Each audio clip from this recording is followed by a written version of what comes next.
Hi all, welcome to Nisha edu hub. ഇന്നത്തെ നമ്മുടെ topic എന്ന് പറയുന്നത് ബർദോളി സത്യാഗ്രഹ 1928. ബർദോളി സത്യാഗ്രഹം 1928 അതിനെക്കുറിച്ചാണ് നമ്മൾ ഡിസ്കസ് ചെയ്യുന്നത്. UPSC ആസ്പിറൻസിനും UGC net aspirants, PSC aspirants, history സ്റ്റുഡൻസിന് എല്ലാം തന്നെ ഒരുപോലെ യൂസ്ഫുൾ ആയിട്ടുള്ള ഒരു ടോപ്പിക്കാണ് ബർദോളി സത്യാഗ്രഹം. ആദ്യം തന്നെ ഡേറ്റ് ഓർത്ത് വെക്കുക, 1928. സോ അന്നത്തെ ഒരു ഇമേജ് ആണ്. കണ്ടു, ഗാന്ധിജി ഒക്കെ ഇരിക്കുന്ന സത്യാഗ്രഹത്തിന്റെ കേസിൽ സർദാർ വല്ലഭായ് പട്ടേലും ഗാന്ധിജിയും ഒക്കെ അണിനിരന്നിട്ടുള്ള ഒരു ഇമേജ് ആണ് റിലേറ്റഡ് ടു ബർദോളി സത്യാഗ്രഹം. ജസ്റ്റ് കാണിച്ചതേ ഉള്ളൂ. നമുക്ക് ടോപ്പിക്കിലേക്ക് പോകാം. സോ ആദ്യം തന്നെ ഡേറ്റ് ഓർത്ത് വെക്കുക, 1928. The Bardoli Satyagraha of 1928 was a movement launched by Sardar Vallabhbhai Patel for the peasants of Bardoli against unfair tax increases during the War of Independence. The Bardoli Satyagraha was an attempt by Indian peasants to stage a peaceful protest against British rule in India. It was a pivotal moment in the civil disobedience movement, which was a component of the Indian independence struggle. അതായത് 1928 ബർദോളി സത്യാഗ്രഹം, ഗുജറാത്തിലെ ബർദോളിയിൽ 1928 സർദാർ വല്ലഭായ് പട്ടേലിന്റെ നേതൃത്വത്തിൽ നടന്ന കർഷക പ്രക്ഷോഭമാണ്. അതാണ് peasant movement എന്ന് അവിടെ കൊടുത്തിട്ടുള്ളത്. കർഷക പ്രക്ഷോഭമാണ് ബർദോളി സത്യാഗ്രഹ എന്ന് പറയുന്നത്. എന്തിനു വേണ്ടിയിട്ടായിരുന്നു ഈ ഒരു ബർദോളി സത്യാഗ്രഹം ചെയ്തിട്ടുള്ളത്? അൺഫെയർ ടാക്സ് ഇൻക്രീസസ്, അതായത് ഉചിതമല്ലാത്ത, ഒരിക്കലും ന്യായീകരിക്കാൻ കഴിയാത്ത രീതിയിലുള്ള നികുതി വർധനവിന് എതിരെയായിരുന്നു ഈ ഒരു ബർദോളി സത്യാഗ്രഹം എന്ന് പറയുന്നത്. അപ്പൊ ഈ ബർദോളി സത്യാഗ്രഹത്തിന് നേതൃത്വം കൊടുത്ത വ്യക്തിയാണ് സർദാർ വല്ലഭായ് പട്ടേൽ. പെസൻ മൂവ്മെന്റ് ആണ്, കർഷക പ്രക്ഷോഭമാണ്. അൺഫെയർ ആയിട്ടുള്ള ടാക്സ് ഇൻക്രിമെന്റിന് എതിരെയുള്ള ഒരു കർഷക പ്രക്ഷോഭമായിരുന്നു ബർദോളി സത്യാഗ്രഹ എന്ന് പറയുന്നത്.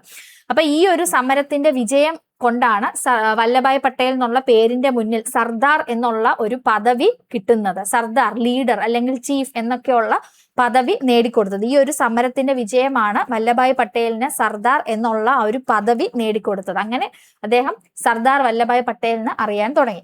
The Bardoli Satyagraha was an attempt by Indian peasants to stage a peaceful protest against British rule in India. അതായത് ബ്രിട്ടീഷ് ഭരണത്തിനെതിരെ വളരെ സമാധാനപരമായിട്ടുള്ള രീതിയിലുള്ള ഒരു പ്രതിഷേധം സംഘടിപ്പിക്കാൻ വേണ്ടിയിട്ടുള്ളതായിരുന്നു ഇന്ത്യൻ കർഷകർ, അതായത് ഇന്ത്യൻ പെസൻസിന് ആ ഒരു അറ്റംപ്റ്റ് ആയിരുന്നു. കാരണം വയലൻസോ മറ്റു കാര്യങ്ങളൊന്നും ഇല്ലാതെ സമാധാനപരമായിട്ടുള്ള ഒരു പ്രതിഷേധം സംഘടിപ്പിക്കാൻ ഇന്ത്യൻ കർഷകർ നടത്തിയ ശ്രമമായിരുന്നു ഈ പറയുന്ന ബർദോളി സത്യാഗ്രഹ എന്ന് പറയുന്നത്.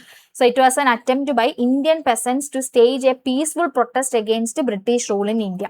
ഇന്ത്യയിലെ ബ്രിട്ടീഷ് ഭരണത്തിനെതിരെ വളരെ സമാധാനപരമായ ഒരു പ്രതിഷേധം സംഘടിപ്പിക്കാൻ ഇന്ത്യൻ കർഷകർ നടത്തിയിട്ടുള്ള ഒരു ശ്രമമായിരുന്നു ബർദോളി സത്യാഗ്രഹം എന്ന് പറയുന്നത്. And it was a pivotal moment in the civil disobedience movement which was a component of the Indian independence struggle.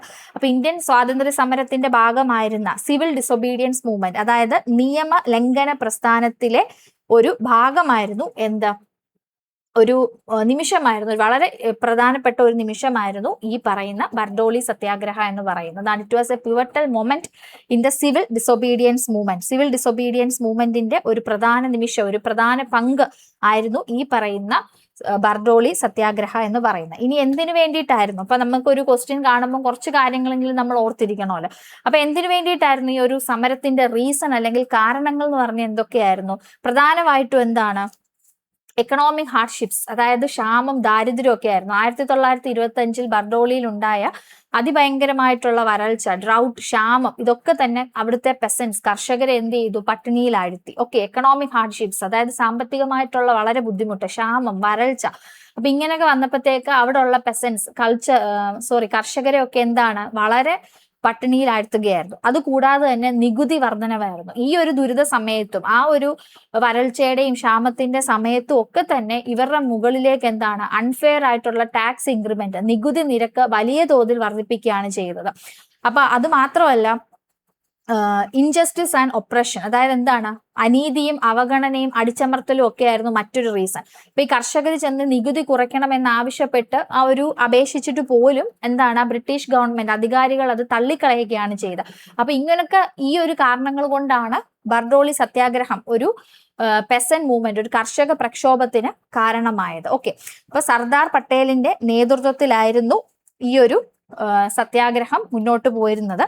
നികുതി നിഷേധ സമരം എന്ന് വേണമെങ്കിൽ നമുക്ക് പറയാം അല്ലേ. കർഷകരോട് ആരും നികുതി നൽകേണ്ടതില്ല. കർഷകർക്ക് മീൻസ് ഒന്നാമതേ എക്കണോമിക് ഹാർഡ്ഷിപ്സ് ആണ്. ആ ഒരു സമയത്ത് അൺഫെയർ ആയിട്ടുള്ള ടാക്സ് ഇൻക്രിമെന്റും കൂടെ വന്നു കഴിയുമ്പോൾ എന്താണ്, അവർക്ക് പറ്റില്ല. അവരുടെ ആ ഒരു അടിച്ചമർത്തലായിരുന്നു. അവരെത്ര പറയാൻ ശ്രമിച്ചിട്ട് പോലും ആ ഒരു ഇൻജസ്റ്റിസും ഒപ്രഷനും ഒക്കെ ആയിരുന്നു കർഷകരോട് എതിരെ വന്നത്. ഓക്കെ, പിന്നെ ലാക്ക് ഓഫ് റിഡ്രസൽ മെക്കാനിസംസ്, ഇതിനൊക്കെയുള്ള പരിഹാരങ്ങൾ ഇല്ലാതെ ആവുക. അപ്പൊ ഇത്തരത്തിലുള്ള റീസൺസ് ഒക്കെ ആയിരുന്നു ബർദോളി സത്യാഗ്രഹത്തിലേക്ക് നയിച്ചത്. ഒരുപാട് കാര്യങ്ങൾ ആലോചിച്ച് കുഴപ്പിച്ച് നിങ്ങൾ കൺഫ്യൂഷൻ ആയില്ല. ഇത്രയും കാര്യങ്ങൾ ഓർക്കുക. 1928 ബർദോളി സത്യാഗ്രഹം സർദാർ വല്ലഭായ് പട്ടേലിന്റെ നേതൃത്വത്തിൽ ഒരു കർഷക പ്രക്ഷോഭം, പെസന്റ് മൂവ്മെന്റ് ആയിരുന്നു. എന്തിനെതിരായിട്ട്? അൺഫെയർ ആയിട്ടുള്ള ടാക്സ് ഇൻക്രിമെന്റ്, യാതൊരുവിധ ന്യായീകരിക്കാൻ കഴിയാത്ത രീതിയിൽ, ഉചിതമല്ലാത്ത രീതിയിലുള്ള നികുതി വർധനവിന് എതിരെയായിട്ട് ഗുജറാത്തിലെ ബർദോളിയിലുള്ള കർഷക പ്രക്ഷോഭ സമരമായിരുന്നു ഈ പറയുന്ന ബർദോളി സത്യാഗ്രഹം. ഇതെങ്കിലും ആലോചിച്ച് വെക്കുക. ഓക്കെ, ഇനി ഈ ഒരു ബർദോളി സത്യാഗ്രഹം വന്നതിന്റെ അടിസ്ഥാനത്തിൽ മാക്സ്വെൽ ബ്രൂഫീൽഡ് എന്നുള്ള ഒരു കമ്മിറ്റി രൂപീകരിക്കുകയാണ്. ഈ സമരം ഇങ്ങനെ ശക്തമായതോടുകൂടി അന്വേഷണത്തിനായിട്ട് ബ്രിട്ടീഷ് ഗവൺമെന്റ്, സർക്കാർ ഒരു കമ്മിറ്റിയെ വെക്കുകയാണ്. അപ്പൊ നികുതി, ആ ഒരു കമ്മിറ്റിയിൽ കണ്ട് എത്തിയ കാര്യം എന്ന് പറഞ്ഞാൽ ഈ പറയുന്ന ടാക്സ് ഇൻക്രിമെന്റ്, നികുതി വർധനവെന്ന് പറയുന്നത് അൺജസ്റ്റിഫൈഡ് ആണ്, ഒരിക്കലും ന്യായീകരിക്കാൻ പറ്റത്തില്ല. അൺജസ്റ്റിഫൈഡ് ആണെന്ന് കണ്ടറിഞ്ഞ് സർക്കാർ എന്ത് ചെയ്തു? അത് വെട്ടിക്കുറയ്ക്കാൻ, ടാക്സ് ഇൻക്രിമെന്റ് വെട്ടിക്കുറയ്ക്കാനായിട്ട് നിർബന്ധിതരായി. അപ്പം അങ്ങനെ ഇവർ ഈ ഒരു സമരം വിജയിക്കുകയാണ് ചെയ്തത്. അതിന് ശേഷമാണ് വല്ലഭായ് പട്ടേലിന് സർദാർ എന്നുള്ളൊരു പദവി, ആ ഒരു നെയിമിന്റെ ഫ്രണ്ടിൽ ആ ഒരു പദവി നേടിക്കൊടുത്തത്. സോ ഇത്രയും കാര്യങ്ങളെങ്കിലും നിങ്ങൾ ബർദോളി സത്യാഗ്രഹത്തിനെ കുറിച്ച് ഓർത്ത് വെക്കുക, പഠിച്ചു വെക്കുക. Okay, thank you.